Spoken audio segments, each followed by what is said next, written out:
Welcome to Dead Men Talking, where we talk about how our mothers were right. We are what we eat.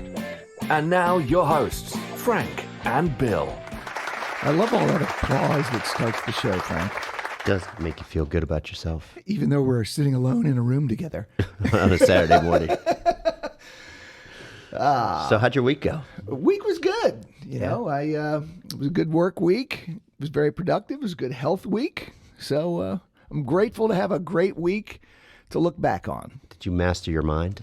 I don't know that I mastered my mind, but I did do some meditation, and I did do some of the things we were talking about on the last show.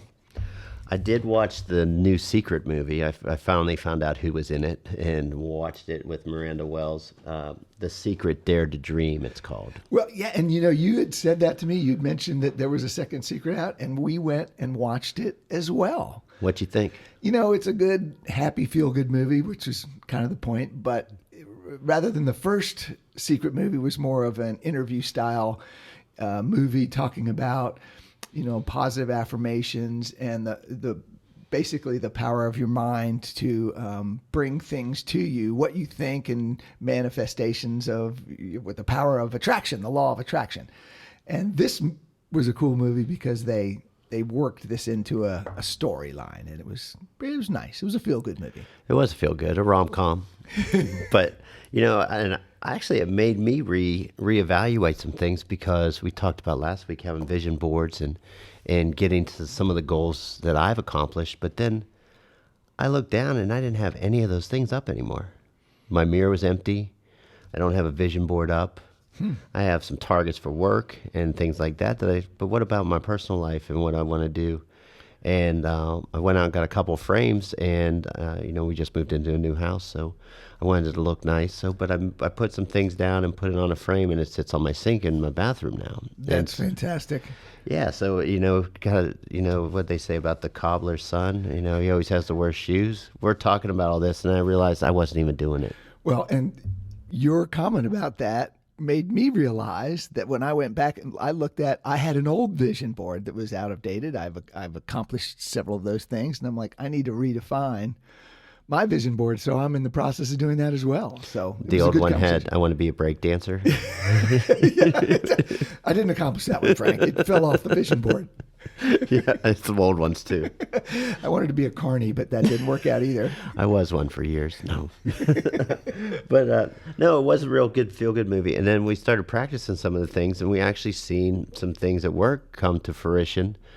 That we wanted to do some really great presentations, and we came in with a very positive attitude. And we even put on the board that we were going to win this RFP we were working on, and I mean, we had probably one of the best presentations I've ever seen. Yeah, it's you put that thought in our heads before we started that, and that was a great way to start working together, which is why I think this whole conversation and the one we had about your mind and how powerful it is, it can be helpful for health and chronic illness as well as it can be helpful for work and anything you do in your life. I totally agree. And that's why last week was really about master your mind and what you could do for yourself as an individual. But this week we really wanted to dive into the people around you, because you definitely it takes a village sometimes to get through stuff. It really does. And, you know, we called this episode The Advocate, which is another word for caregiver. And sometimes you're actually doing things like helping with food and other things. Other times you're being an advocate with the doctors and medical systems and companies you're dealing with, insurance companies, drug companies, whatever. So it's a really important part of anybody's serious cancer journey or any serious health journey. You need people around that. So we want to talk about that today. So take us back, and I asked you this every episode, but take us back to that hospital room. We talked last week, you got to get your mind right. Yeah, well, you know, for me, and everybody's different. Some people just go to the doctor and they find something out and they're overwhelmed with this thought process. And then in my case, I was in an ER, you know, and it was happening very rapidly. I got diagnosed, moved into the hospital, and they're basically trying to save my life. So it was a little bit different for me. And that event, that cancer diagnosis, causes a lot of stress, and you need help. In my case, you know, my advocate, my caregiver was my wife. She was the primary one, and then my sister was next. And then I had this amazing group of family and friends like yourself that rallied around me and helped. But whoever you are, if you have a diagnosis, you need someone, or sometimes a group of people. It could be a wife, a friend, a brother, a sister, a neighbor that you're very close to, but somebody that's available to help you and be your primary person if you can. Like I said, that's how I was incredibly fortunate to have Dana to be there for me. Yeah, because your kidneys were failing. You were close to death. So how you couldn't make decisions for yourself, and everything was new and sprung on you out of nowhere. What does an advocate do, and what's the benefit, and what steps can they take to be a benefit to the person lying in bed? Well, that was the thing for me. There was times when the drugs, made me sleep, made me wacky. Some of the drugs they give you, make it a little wacky. Not like what's going on. And then they're giving me blood transfusion and just things I didn't understand constantly. So I wasn't, in peak mental fitness to be able to listen and digest everything that was being told to me. And sometimes when the doctors would come in, I wasn't even awake. So the first thing she did, and my sister, when she was there too, they took constant notes.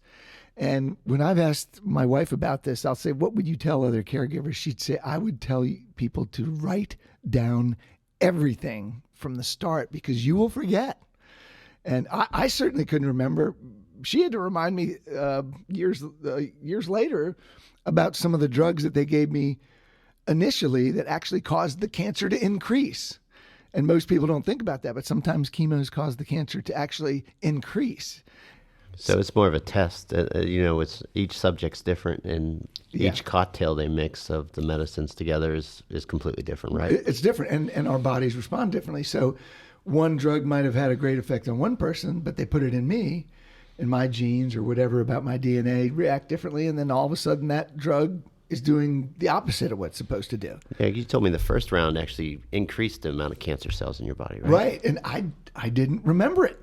Yeah, but that's my a big wife thing did. to forget, Bill. Yeah, exactly. But my wife was there taking notes, and she goes, "Oh yeah, do you remember you took this drug and it sent the cancer numbers up?" And I'm like, "No, I did not remember that. I was whacked out on some drug or something." Well, and I've known your wife Dana for as long as I've known you, and I know she's not an MD, but she's a very smart woman.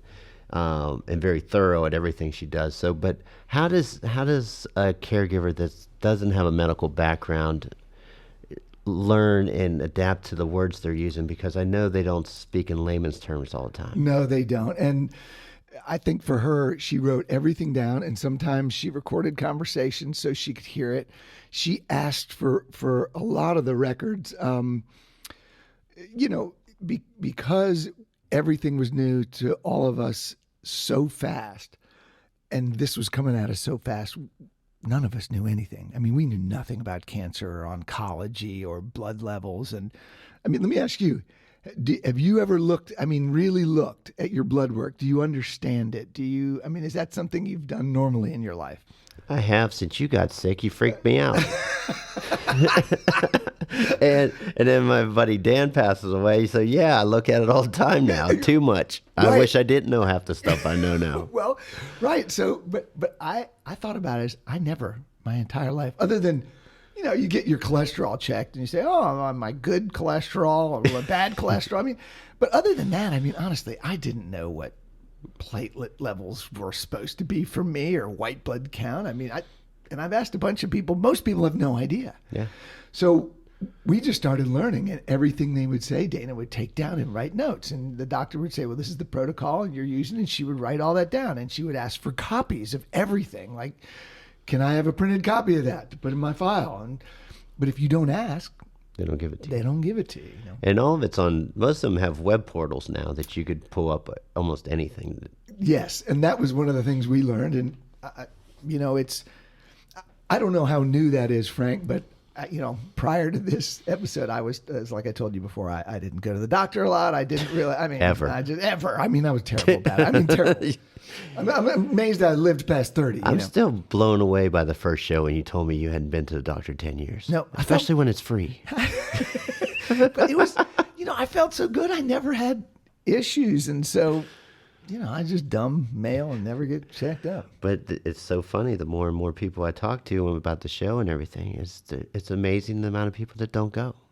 Well, I had somebody we work with after I got sick said, "Hey, listen, I just want you to know that I have, because of what happened to you, I've gone and got full checkups of my body. I've double checked. I've done some of the stuff you've done, had extra tests to make sure I was at a good spot. I made sure I took a vacation with my family so I could relax. And, that made me feel good. I'm like, fantastic. Something bad happened to me. So you're doing some good things for you." And I thought that was great. No, I think that all comes together. So let me ask you, when we're talking about Dana and all that stuff comes in, how did she differentiate before? Because you always hear the doctors going, "Oh, you go to Dr. MD Web, WebMD, so you're an internet doctor, and everything on the internet's true, right?" Yeah, right. How does she take what the doctor brought in, Right. and then the research, and not flip out, because you start Googling stuff and all of a sudden, Yeah. all of a sudden cancer makes your toes fall off. Right. You can find anything. So how does she differentiate between that and then bring it back to you, and you guys talk through that and come up with a plan? That's a good question. I think, she did a lot of that, and she did a lot more of that than I did. I did some Googling, and then I'm like, oh, this is depressing. Yeah. They're telling me I'm bad, and we're looking on websites, and they're like, yeah, it's worse than that, and you're like, oh, the outcomes aren't good. So too much Dr. Google can be bad because you don't know what you're dealing with. And the other thing, like we talked about in the Master Your Mind episode, is that if you start going down that rabbit hole of looking at the data, and the data says, oh, only so many people live, this is the lifetime, you manifest those thoughts in your mind, and your body begins to believe it. That's the nocebo, right? That's the nocebo. Very good. See, I did learn something last week. That's right. That's the nocebo. And at the time, I didn't know about the nocebo, but I knew instinctively that something was not right if I just think about the negative. That's what I said the other episode. I just knew it instinctively. And so I'd seen enough. I got it. This is not good. I want to focus on the positive. And so that was one of the things that we had to talk through. And it was challenging for her because she's reading this stuff, and very emotional, not just for me, but for her, because she's looking at her husband sick, and it's like, oh my gosh, what's going to happen to our family? What's going to happen to him? Yeah, how much stress did that put on her? I mean, because one, she wants to make you better. Right. And Dana's a fixer. I've known her as a strong woman. And then feeling helpless, which is not her. Right. She doesn't like that. But then also wanting to make you feel better, but then you got the stress of making yourself better, but at the same time making her feel good. It feels like almost like a ping pong match going back and forth. How do you balance that? Yeah, it is an emotional roller coaster, and anybody that's going through it or has gone through it knows that. And those first days and weeks are super stressful. And I know she's in a high anxiety state. I was in a high anxiety state. I couldn't do much. I'm laying there, but she's on the outside looking in. This event, this cancer diagnosis event, created this new challenge for us, So really for us, what it was about is, okay, there's an event. What's my response going to be? What's her response going to be? So she's trying to digest all this information and then try to make the best decisions for me, and help me while I'm laying there getting these treatments, And she did. She started looking at doctors and, who's the best for this? This is a very unique situation. 1 in a million people get diagnosed with this, so it's very rare. So you've got to find the right oncologist and a right team to be able to take a look at you and see try to heal you. Well, when you find the right oncologist, because you're probably looking for the best one out there. Right. So if they're the best, probably a high demand for them. Right. So what are the steps to even get in front of the best oncologist in your field? And that's one of the things Dana was doing while I'm laying there in the bed. She's realizing very quickly that my oncologist that I first met at the ER was awesome. I still go back to him every 6 months just to say hey and, bounce where I'm at off of him. Great guy, but he wasn't a specialist for my disease. And so Dana was looking and just Googling and looking at all kinds of doctors around the country. And she came up with this guy's name, and Dr. Usmani. And he had been at, I think MD Anderson and the big myeloma hospital down in I think it's Alabama, and he had been recruited to Levine to head up hematology, and it was just really, I honestly believe it was an only God thing, but however it happened, Dana had a friend that reached out to her and said, "Hey, I heard your husband's sick. I know he's got a blood cancer. My husband's friends with this guy, this doctor, and he's rare." And my wife was like, "That's the guy I'm reading about online. Can you call him?" Yes, no problem. She calls him. Next thing you know, in a week or so, we're sitting in front of this guy. So honestly, for me, Frank, it was the odds of that actually happening are so slim to be in my city that this expert comes. It was just, we were looking, do we go to Boston? Do we go to New York? Do we go to Seattle? Do we go to Texas? And here he is in our own town. So it was, and Dana had a friend whose husband knew him. So they called, our doctor called. Next thing you know, when I get out of the hospital, thankfully, we're sitting in front of him. So for me, it was just. So for the layman, for a normal person that doesn't have that friend, right? Do they just pick up the phone and call their office and try to get on their calendar, or how does that go down? Well, if you've got your doctor would try to set up your doctor would make that call. Call, but you really do want to do some research. You've got to know what kind of insurance you have and what's in your system and all that. But then once you know that and you know what your limitations are, then you try to find the best doctor in that system that will work for you. One of the things I learned was that you can call inside your company to your HR team and find out, does anybody have great understanding of the insurance companies they're dealing with? And usually there is. And in our company, we have someone that used to work for an insurance company who's amazing. Yeah. And yeah, she's fantastic. And she really guided us. She was the one that said, I've done this research for you. She actually did some research for the doctors for us as well. And she said, these people are highly accredited and are experts in this field. So they helped narrow the doctor choice down for us. Oh, really? Yeah. So what kind of things did she come up with that she was able to narrow that down and actually give the doctor information? I mean, what kind of information did she give the doctor? Well, it wasn't that she gave the doctor, but she gave us, and she gave Dana and myself. Oh, okay. I see what you're saying. Yeah. So she would, we would say, well, we're looking at these doctors, and she would say, hang on, let me do a little research. And she would do research, and she would come back and say, for your disease, the way I look at doctors from her insurance company background, these people are excellent. And she would say, here's why. It's your choice, Bill and Dana, but these people are great. And it lined up well for us. So I would encourage people to really reach out to every resource you have, whether it's at the insurance company, inside your company, or just general research from a variety of other ways, whether it's Google. There are other ways to research things other than Google. There are? Yes. There are libraries and other tools and companies you can call actually to see if they can guide you with that stuff. Like what? Do you have any ones you can remember? I think the biggest thing that we called, we would call around to some of the hospitals and ask, and we would ask references of people who had been there, because we started calling around some people that had myeloma. What did you do? That was my main, it was a multiple myeloma is the diagnosis, but it's plasma cell leukemia, which is the aggressive form.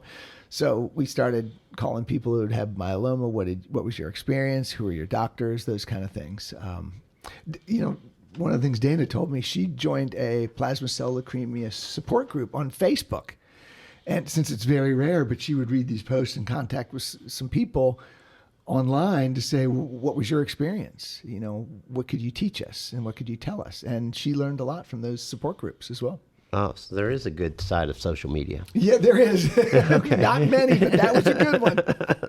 That is awesome. But so, just when we talked about bills for a second, what kind of numbers do you see? Did they blow your mind? Because I know I get a doctor's bill, and I wasn't in the hospital nearly as long as you are. I can't even imagine what those bills look like. Well, okay, a couple things about insurance. Healthcare is a big topic, and I don't want to get too deep into this because I'm not an insurance expert. And if you don't have insurance, that's a whole nother category that we'll probably want to do some research on for people at a later date. But some of the biggest things were, you had to sign everything when you get in there. They're not going to let you in unless you know how to pay for this stuff. And so we had insurance, which was great. And they said, well, this costs this, and I realized quickly, I think at the time I had a $5,000 deductible. That was spent like walking through the door. It was unbelievable. But the thing that freaked us out because it was so new is when we got home after the 13 days in the hospital, and it's not like you go to a restaurant and they say, would you like to pick from this menu, and this costs $6,000 and this is $2,000. They just leave you with a bill when you leave, and you have to do it because you're trying to stay alive, right? Yeah. When we got home and there was my brain just says $285,000. That's all I remembered. But when you see a $285,000 bill, it'll stop your heart. That's more than my first 2 houses. Exactly. So you see this, and then Dana, that's one of the things as an advocate she did. She was tremendous at calling the insurance companies, getting clarification. What do you cover? What do we have to watch for? What's reimbursable? And in talking to her, the whole reason she said to me, she said, Bill, the most important thing I would tell people is write everything down, journal everything, take every notes. Record things for yourself, make voice notes, record conversations if you can so you remember everything. Because she said, then when I talk to the insurance company, if they have a wrong charge because it's for the wrong treatment or something, you can say, well, no, we actually didn't get that medicine. That's not on the bill. And no, this is off, because Because oftentimes what she told me, she said they will say they denied something on your insurance. And it'll freak everybody out. Now, I'm sure a certain percentage of people just say, oh, okay, you denied it. I guess we have to pay it. What my wife said is this happened to us a lot, but she would call back and go, no, this is covered. And she would go back through it. Sometimes they just don't have the right code or the right line item on it, and it didn't line up, and so they denied it. It's usually not because they're really denying it. It's just something isn't completed in the form. Do you think they do that on purpose, or or is that a whole different? That's a whole nother podcast. Never mind. Insurance companies are fantastic. Thank you, Cigna. No. Exactly. Well, I don't know. I'm not a conspiracy theory, but I know what you're saying. But I think, they want to help, but if it's not lined up, they're not going to pay it. And that's what we find it today. You'll turn in something little and they'll come back and say, that's not approved. And you go back and say, why? You approved it before. And they're like, well, this line item isn't filled, or we didn't get this piece of paperwork. And so that's one of the things Dana said, keep records of everything, keep files of everything, make notes of everything so you can go back and make sure all these things are taken care of. And that's just a big role of your advocate caregiver, know. And maybe, Frank, you may have somebody in your family that is good at this kind of stuff. And maybe you can say, look, my wife or whoever my caregiver is, if you're your brother or sister or whatever, they're not as good at this, but your dad or your friend is good at this. You could say, can you help me with this insurance piece? And then you could dish that to them and they would help you through it and keep you on track. So, it takes a village sometimes, Frank. Well, I can imagine. And let me ask you, so there's a dynamic there. So last week we talked about how to get into habits and how to get your mind right, and how it's a gradual process. It doesn't happen right away. So how, from a caregiver standpoint, they want to make you better, and they have a plan from what they put together. And then you have a plan because you're trying to accept this and trying to get into a routine, so to speak, a healthy routine. But what happens when those don't match, and one wants you to do more than what you're ready to do, and that dynamic, can it cause stress, and it almost seems like it'd be counterproductive? Yeah, and it can be, because your caregiver, whoever they are, and your advocate wants the best for you, and you're in a place where you don't know what the best for you is. And so there were definitely moments that we weren't on the same page, or I would learn something. And so one week I'd be doing something after I got out of the hospitaal, and then she would say, okay, so this is what we're going to do. And then I'd be like, no, I don't want to do that anymore. And she's like, well, I was just getting used to that, Yeah. So there can be a little bit of conflict, which is why I think you have to have constant communication about what you're doing, and have a lot of acceptance and grace of each other, that, look, this is hard. We're all stressed here. Let's just kind of bring it down a notch and everybody breathe, Yeah. relax, and realize, we still have to live and try to find joy in each day through this struggle and this tension. How long did it take to get to like a new normal? I hate that term now with COVID going on, but the new normal. Frank, I golly, when I look back at over the last several years, I think we went through a challenging, like a 3-month period to try to figure out what the protocols were. And then there was another 3 months that we learned and adapted. And then there was probably after I did a stem cell, my own cells. I did autologous stem cell transplant. After that was a whole thing that the caregiver was critical. Once I came out of that and started getting into more of a routine, then it got better. But so I would say there was a good 6-9 months of what are we doing that was challenging. Well, talk to me about that, because I remember you you had to go to Raleigh and to Duke, and which is 2.5 hours away. Your wife has a job. Mm-hmm. You got to be in a hotel, I think. Right. How do you pick locations? How does she deal with her job? Tell me how that goes down. I mean, that has to be tough. Yeah, that was really tough. And, for me, I had a unique situation because, I have a job and manage a team, and it's, high stress and a lot of hours. I had a unique situation that I had a president in a company and a team of senior leaders that were unbelievably gracious and kind to me, a company that was very kind to me. So they basically, said, do what you can. Now, most people going through a stem cell transplant don't try to work.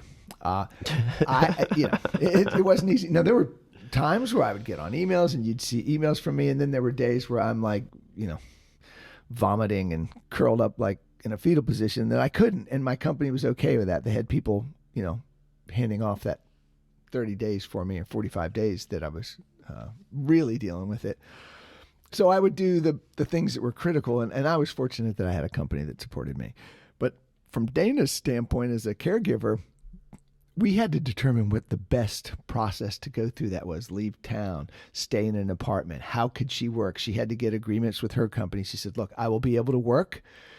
I'll be at a hospital and I'll be at a hotel, so I'll be on my laptop. I can make phone calls. However, there may be a couple hours in the day that I'm going to be tied up, So both companies were very kind and amenable to what we needed to do. You're listening to Dead Men Talking. You are listening to the Dead Men Talking podcast, brought to you by Helix Lifestyle. Helix Lifestyle is a philanthropic company discussing the healing process through research and clinical success. If you know someone who has cancer or whose life is impacted by chronic illness, please share this podcast with them. Thanks for listening. So she did a great job. Dana did a great job in helping manage all that and the time and all we did. I was just thinking about it. I made some notes about what, just some of the things that happened to us early on, Frank, and, that she had to help me with. Like, I remember, people say, well, what does a caregiver do? Okay, caregiver can be someone that just helps make your food, think about if you have a health issue, if you have to go do anything, if you're really sick, you need somebody to help drive you, or could pick you up. I don't know. Have you ever had your wisdom teeth taken out? Oh, yeah. Yeah. Somebody better come get you after that. Yeah. Oh, I know. I remember when I got mine out, my mom took me into the CVS and I thought I was fine. The anesthesia was pretty packed in. You have the gauze packed in your mouth. It's covered in blood and stuff. Right. Well, I thought I was all suave, and I went up and talked to the cashier and asked her out. and I had blood coming out of my mouth. You were looking good. I looked like an escaped mental patient. Your mom's like, I don't think she's going to say yes, Frank. No, she did say yes, and that's my wife, Lauren. No, I'm teasing. But no. So when you said you had a list of well, there were just a couple things I made a note of myself that they gave me these meds, and this was, after I'd been a couple years, they're like, we want to put you on this daily regimen, this pill on a day, but we're going to up the level because we think you might need it. Well, that level pill they gave me after like the first day, my body broke out in rashes everywhere. It looked like I was having hives everywhere. It was awful. Itched legs. I'm like, what is going on? And it was great to have someone there to say, what do you think? And she's like, what do I think? Your bubbles are all over your legs, go to the hospital. Because, I'm a guy. Sometimes I'm like, it'll go away. And she's like, yeah, maybe, but why don't you go and look at that? That's not normal. And it turns out the dosage was too high. My body was reacting to it. So just simple things like when I first came out of the hospital, you take all this chemo, your hair starts falling out. So my brother gets a shaver and, we come home, we got to shave down my head because I looked like splotchy hair falling out. You look like crap. I'm like, I need a dome. I got to get past this, right? There's just a lot of things. It's soreness, lack of sleep, pain, nausea, all these things. These are moments where you need help depending on what your treatment level is. And you need people. And, Dana reminded me that after the transplant, that was the worst and the hardest, most challenging, I think, for a caregiver because there was so much to it, so much of a regimen. She had to watch me 24/7 for basically 30 days. How painful was it? I've never really asked you that. Oh, God. Like on a level of 1 to 10. I don't know if you've ever seen the comedian talks about pain levels, Brian Regan. Have you ever seen him? Oh, he's hysterical. But I think about him because he's like, you don't want to say 10 because that would be when your femur's pushing through your skin, and it snaps femur or something. I'll put it this way. I made friends with a guy named Dave. We had same times and we were right next to each other. So we went through the process together. Frank, Dave told me that he's been all over the world. He says, I've had malaria. He just started going through some terrible things that had happened to him. And he goes, that was nothing compared to this. What did Dave do that he had all these diseases? He'd been all over the world. He did all. Bad karma? Hey, he traveled in third world countries and, malaria and all kinds of stuff. He was just, Dave, stay home. But it was funny. Dave said, I thought those things were bad. This was rough. And, you don't want to eat. You feel terrible. And my poor wife, there were moments when, I'd say, what, I really want to eat this. She's like, okay. So she'd go get it. By the time she got back, I was like, that sounds awful. I want to throw up. She's like, okay, what do we want to eat now? And it's frustrating. And it's nobody's fault. It's the way it is. But you got to have people there to help. How long did it take you to recover, like even start to feel somewhat normal again after that? That was, I came back and was working from home, but I didn't go out for, I guess it was about, they wouldn't let me leave for about 60 days. But, I started feeling better at about 45, 60 days, and I could function. I could get up and have full days and work. But it was, I was doing a lot of nutrition stuff, which we'll talk about on another podcast. But so you were quarantining before it was cool. Yeah, that's right, I was. And after the transplant, they're like, yes, you must quarantine for this period of time. But I could work from home, so that was great. I was a trendsetter, Frank. You were ahead of your time. I've always said that about you. So let me ask you, I mean, you have such a great network of friends, and I watch community gather around you. And what about the person that doesn't have somebody or doesn't have a family around or just is alone? I mean, how do they deal with this? Yeah, and I think that's probably one of the toughest challenges. And I was so fortunate. I had so many friends reach out to me. I was telling my wife this very recently that the amount of love and support I had absolutely was part of my healing. People reaching out to me, it really made me feel good and gave me a sense of hope and a drive to want to be better. I honestly, what I was telling her the other day was that I was amazed at people who I was friends with, but I wasn't that close with, how much those people reached out to me. And it blew me away. I mean, their kindness and generosity just blew me away. And so that made me want to fight harder. So, but if you don't have someone, that is where I think you have to control your mind. I learned a phrase years ago. It said, a wise man is a master of his mind. A fool is its slave. And so I think if you're alone or you don't have a lot of people, you have to do some of the things we were talking about last week. You have to control your mind, and you have to be positive through that because you don't have the same level of support. And it really will come down to you. Ultimately, this whole journey comes down to your will, the things you do to help the doctors, the things you do to help yourself. And for me, my caregiver and everybody around me was building me up to help do that. What type of tools are out there for somebody that makes the decision they want to live, but doesn't doesn't have that advocate to drive them around or be at the hospital with them. Do the hospitals have tools, or are there websites they can go to? Are there support groups? I heard you say something about Facebook earlier. There are a lot of support groups. As a matter of fact, I'll give you one here. For the caregiver groups, there is caregiving.org and cancercaregiving.com are good caregivers websites that Dana used. That is free, or is that something you... Yeah. And then hospitals have groups of people that will help support you and caregivers. But also there are websites and support groups that will help you. And a lot of people I know, we haven't used them as much, but if someone was alone and, if there was one person by themselves or maybe a couple people by themselves and they need more, there are a lot of support groups. And oftentimes it's by specific cancer type, whether it's a blood cancer or a breast cancer, prostate, whatever it is, there are groups for that. And those people are really helpful. So, we see how important the advocate is. And if you were to put, to kind of wrap up what we went over today a little bit, if you had to pick somebody, say you weren't married, what are the best qualities or traits that you look for in an advocate? What do you need? That is a great question. And I would just say anybody that has the desire and the time to do that, because you just want somebody that's caring and then is able to do that for you. And Dana, we're going to post a checklist. Some of the hospitals have it, but Dana made her little checklist. I actually wanted to read something she wrote down, and I think this is maybe helpful. This is per Dana. It's absolutely normal to feel low. No, I probably shouldn't read in her voice. No, I don't even know what just happened there. No. She does not sound like that. So no, she said it's absolutely normal to feel overwhelmed when in a caregiver's role, and sometimes even angry or frustrated at that situation. This is why it's so important to find time for yourself as a caregiver to recharge and replenish your thoughts. Give yourself respite breaks often.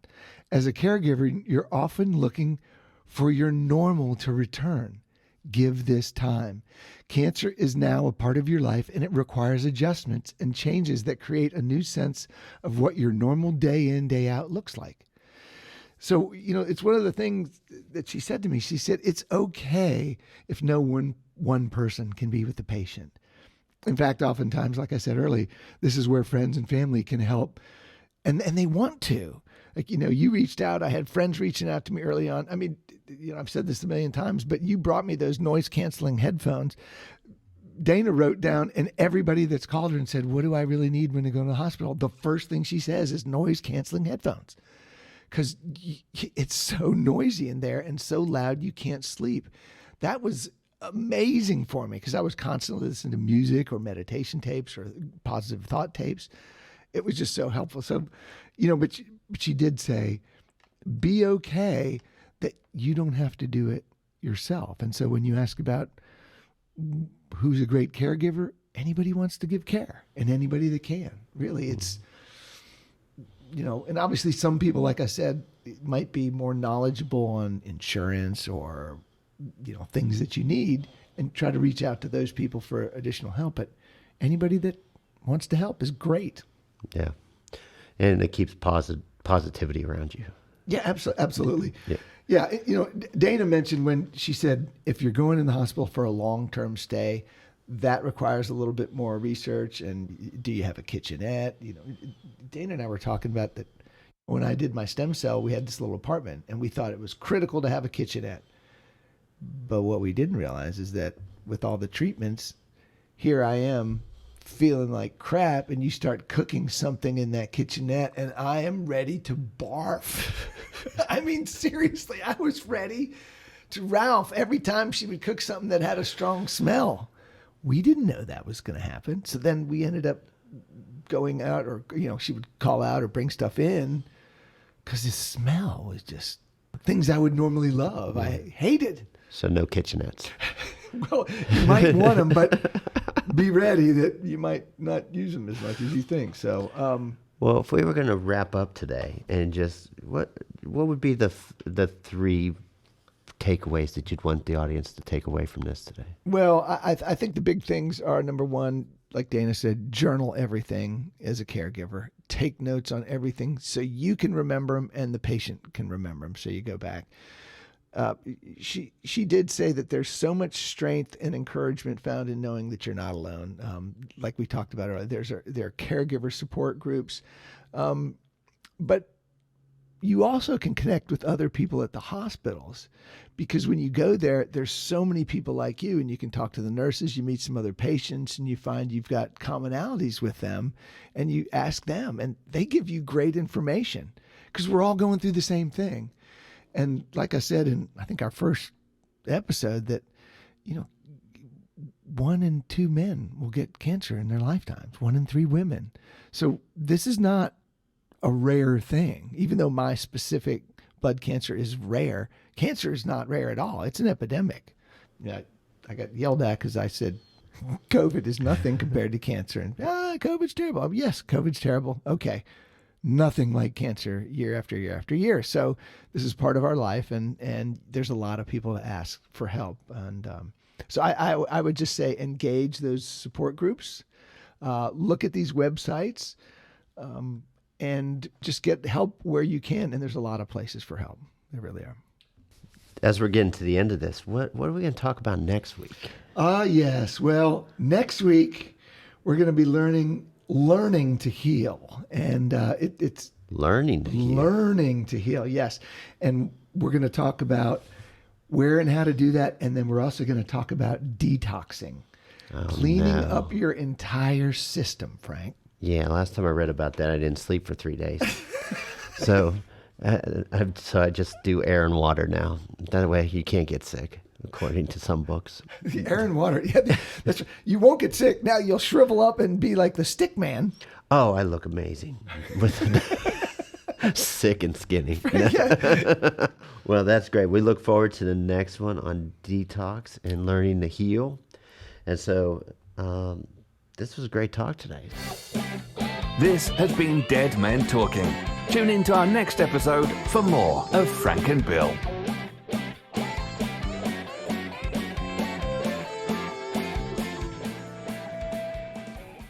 By listening to this podcast, you agree not to use this podcast as medical advice to treat any medical condition in either yourself or others, including but not limited to patients that you are treating.